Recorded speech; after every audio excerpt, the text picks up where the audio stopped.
Hello Russia and hello subscribers of the Marty Airsoft channel. Now Marty was kind enough to let me be host of the show for this episode, and I will answer some of you guys' questions. You sent some in on the Marty Facebook page. Marty picked the best and I'm going to answer those. Now before I start with the questions, let me introduce myself. As already said, my name is NOVRITSCH and I am making Airsoft sniper videos on YouTube. It is something similar as Marty is doing it, but I'm pretty much just doing Airsoft sniper stuff, so it's more focused on sniping. While I'm doing this, I'm traveling the world. I'm experiencing different Airsoft cultures in Asia, America, Europe, and I also played in Russia very recently.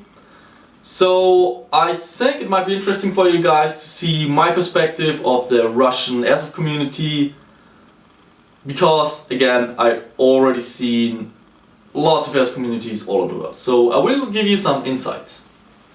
Okay, so those are quite a lot of questions, 30 questions, so I will try to keep the answers short and on point. Question number 1. Were you afraid when you went to Russia? Not at all. I was a little concerned about my gear I was bringing because it was military gear. I didn't bring my guns because I think it would be a problem. So I wasn't really afraid. Next question.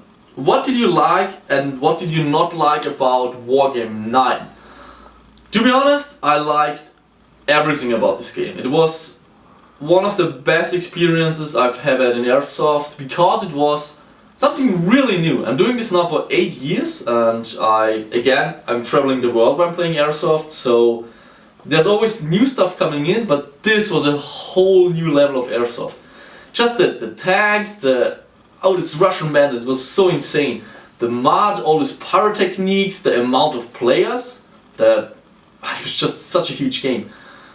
Again, I've never experienced something like this, so I loved every aspect of this game, and especially that Russian players use lots of pyrotechniques, so you have those situations where you're in combat and just there's stuff exploding around you everywhere, there's a tank driving by, so it felt so amazing to participate in this game. Yeah, next question. Do you plan to come to events in Russia in the future? Definitely, because you guys have, in my opinion, the coolest milsim, and you also have, and that's a fact, you have the biggest games all over the world. Next question. Is the Russian style, the Russian gear style, I guess, popular in the European Airsoft community? I wouldn't say popular. I think it's the same all over the world. People like to reenact American troops. But still, I would say 20% of the European Airsoft community reenacts Russian troops. So yeah, it's quite popular. It's the second most popular right after the Americans. How long do you play Airsoft and how did you begin it? I'm playing Airsoft now since 8 years. I started with 14 years. And it was just a bunch of friends and me. We were all buying those cheap toy Springer pistols with 300 FPS, and it was quite funny in the beginning, but then one of my friends, he purchased an AEG and participated in our games, and obviously he outperformed everybody of us, so we had to follow the trend, invest into better guns, and that's how it all started. I got myself a sniper rifle. Actually, it's this sniper rifle. It's the sniper rifle I'm using in pretty much in every video of my channel. It's Marty Satan and it's 8 years old already, but it's still working great. So yeah, this gun has seen some stuff. Next question. Do you suppose yourself a well-known person? Do people recognize you in public? I would say I'm well known in the Airsoft community internationally, but I'm not a celebrity or anything. People recognize me in public sometimes. It's probably happens like twice a week, but In Airsoft, there are no celebrities. Airsoft is too small to get famous, so I don't consider myself a star or celebrity or anything like this. Alright, next question. Did you ever have trouble with the police because of Airsoft? I had some situations with the police where they're coming and checking out what's happening because it looks like some military training. But in the end, it's always the same.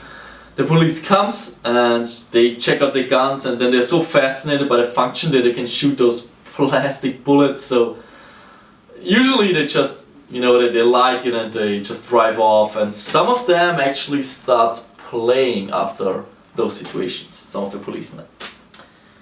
Alright, which other questions do we have? Do you prefer big Airsoft events, milsims, or small local pickup games?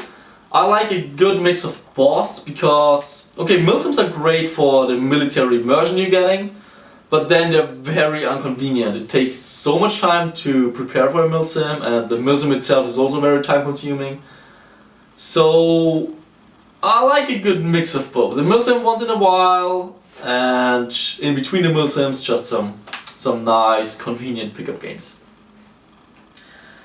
What does your family think about your hobby? Do they suppose such work as not serious? It's quite funny actually. I visited my parents a few weeks ago and I edited some videos there from Russia, from Wargame 9. And my mom was walking by and said something like, "Can't you stop playing those stupid video games?" So they know that this is my work and my passion, but they still don't really understand that this is my job. Which countries do you prefer to play? Where's the true milsim? I think there is no country with true milsim. There's always the pickup player side, and there's always a small group of really hardcore milsim players, and that's the same in every country as I've seen it for now. How did you get your nickname NOVRITSCH? It was my nickname in high school, so there's no fancy story or anything behind this. Okay, first sheet is done. Why do you like sniping? I like sniping because I think it's a very big challenge to compete with a bolt-action sniper rifle against AG players, because you have a really big disadvantage. So yeah, as I said, I see it as a kind of a challenge, and if you shoot somebody, the feeling you get, the success that it is, just feels great. I like it. And I also like the fact that bolt action sniper rifles are just mechanic if it's a spring bolt action sniper rifle, and they're really reliable compared to AGs. What hobbies outside of Airsoft do you have? How do you fill your life? So besides Airsoft, I'm traveling a lot because of Airsoft, so it's also kind of my job. What else am I doing? I do like rock climbing when I find the time for it. It's kind of challenging because I'm traveling and playing Airsoft so much, but when I find time, I'm trying to do rock climbing and bodyweight training and hanging out with my girlfriend. What is the average and maximum distance to reach the enemy for you and your rifle? Well, I think there's no average distance, but when it comes to maximum distance, I would say the BB is traveling around 120 meters, but the effective range of my sniper, where I can say I will hit this enemy for sure, is at around 70 meters. How much does your rifle cost totally, and how much is your equipment? The sniper with the tuning parts, the upgrade kit, it's around $600 US dollars, and the equipment, yeah, maybe $1,000 additional with the pistol, the magazines, the harness, yeah. So my whole gear is maybe $2,000. What do you think about HPA systems? I tried an HPA system in my sniper, the Minecraft kit. It's a nice product. Cycling the bolt is really comfortable because you don't need any force. But it just wasn't as consistent as the spring system, so I went back because I do prefer to have a little more accuracy and a little more consistency over the comfort of pulling the bolt back. What do you think about the RHOP?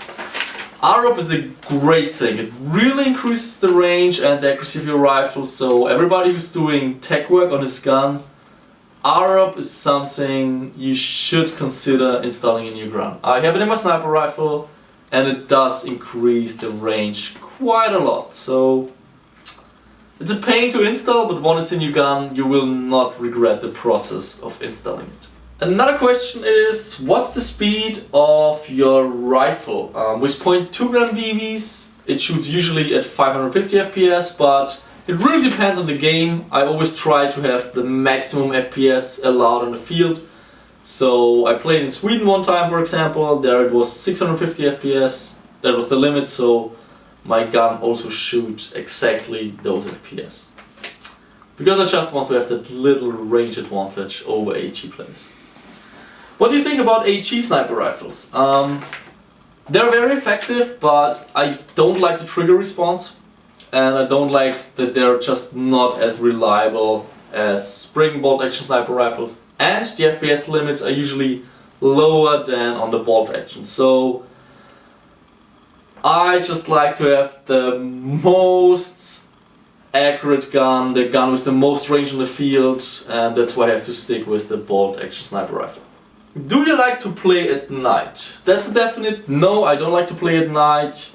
I've done it quite often, but every time I just feel so stupid. I don't know who's friendly, I don't know who's the enemy or where's the enemy, and then there are those players running night visions which totally smoke me every time because they can see but I can't. I don't like night games. Some people argue with that you can just go get yourself night vision too, but if everybody's running a night vision, I'm asking myself, why not just play during daylight and save a few $1,000s? Next question, what does a person need to be a good sniper? That's quite a big question. First, obviously, you need a good sniper rifle. And here, at this very moment, there is no good sniper rifle on the market which you can just take out of the box and play with. You always have to upgrade it, you have to tinker on it, maybe install an R-hop, and so that's one of the biggest parts. You need a really good sniper rifle, otherwise you can't outperform HE players when it comes to range.